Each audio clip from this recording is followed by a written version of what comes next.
Welcome to Andy's Garage. I'm Andy Phillips. Today I'm going to show you how to change out the oil pressure sensor switch on a Dodge Neon. Let's go ahead and get started. The items that you'll need obviously an oil pan, because you're going to have a little bit of oil that's going to trickle out when you remove the sensor switch. Next you're going to need a ratchet right here.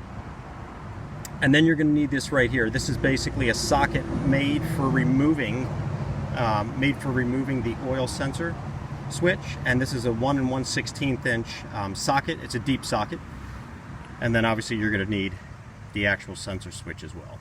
So now that we have them in place, let's pop the hood and take a look. Basically, just to give an overview of how we got to this point with this vehicle, the oil pressure light would go on and off while driving. No real consistency to it. Oil pressure was good, oil levels were good, everything seemed fine. So then that led us to the actual sensor switch. So that's what we're going to go ahead now, is go ahead and replace that, and that should take care of our problem. Now there's two ways that we can go about doing this. One of them is by getting to it from the top. I'm going to show you how to do that. And then the other one is from the bottom. That's the reason why I have this vehicle on rhino ramps. You can also put it on jack stands, whatever you need to do to securely get it up.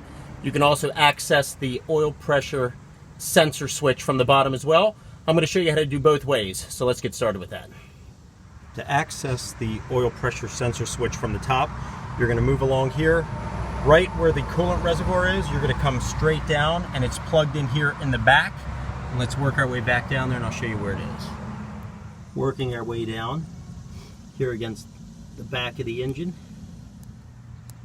coming right here along the back of the engine, you'll see it plugged right there with the light green colored harness. We're going to go ahead and unplug that so we can then get the socket to remove it, and then we'll be unscrewing it and putting the next one in. Now if you're going to access it from underneath, you're going to come under from the front. As you're working your way up, you have your oil pan. Right above the oil pan, you'll see the harness right there, and that's it here from the bottom. As you can see, it's pretty much a tight squeeze to get up there. So what you'll have to do is you'll have to remove the power steering cooler to give some space to reach up in there. Personally, I think it might be easier to get to it from the top, which is how I'm going to do it, but I just wanted to show you, if you wanted to do it from the bottom, that's how you would access it. First thing we need to do is this red clip here. We need to slide that out of the way, because that is, there we go. You can see that. Push that out to unlock it. Then next we're just going to pull this gently. Just work that out. And there we go. Slide that out. Here's the oil pressure sensor switch right here. So now we're going to go ahead and put that socket over that so we can get that out. You can see it's got some oil on it already, but this needs to be replaced. So make sure you put the oil pan underneath where the sensor is, so that way as you pull it out, any oil that falls will be caught there and not going onto the street. Alright, now using the socket that we have, we're going to go ahead and just slide that over it.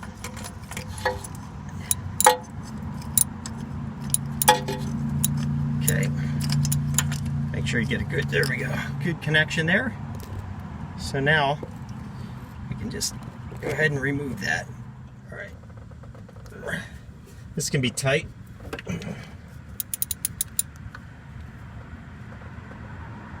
There we go. Just take your time. These can be tight. Sometimes a breaker bar won't hurt to get it started. But here we go.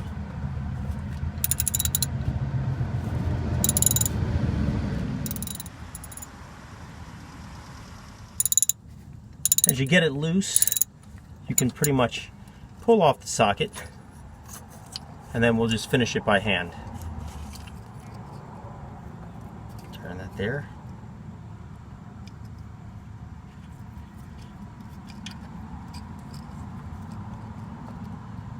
And there it is.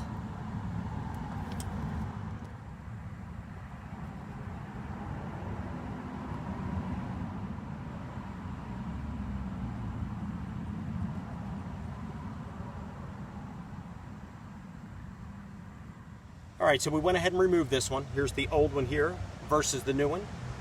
You can see it's a big difference in that. So we're going to go ahead and put this one in, tighten it up properly, plug everything back up, and that'll wrap this up.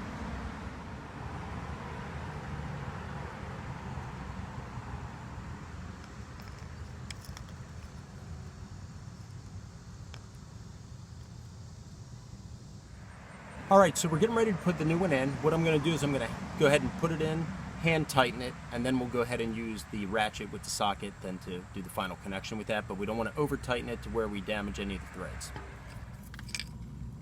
Here's the new one. What I'm going to do is just hand tighten it till we get it nice and tight, and then I'll break out the ratchet on it.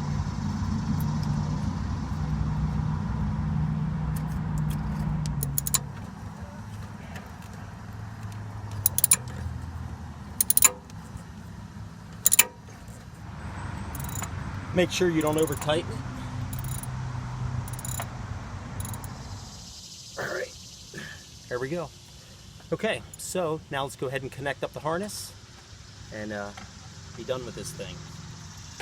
Here's the harness. What you're going to want to do is just slide it right over.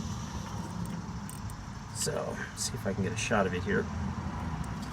Just basically just slides right over until you make contact.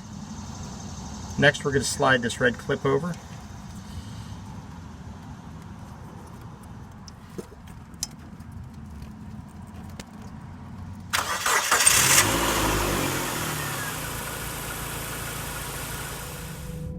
See here, the oil pressure light is out. Everything looks good. All right, well that pretty much wraps it up on how to replace the oil pressure sensor switch on a Dodge Neon. This would be the same method for the SE, SXT, or the SRT model.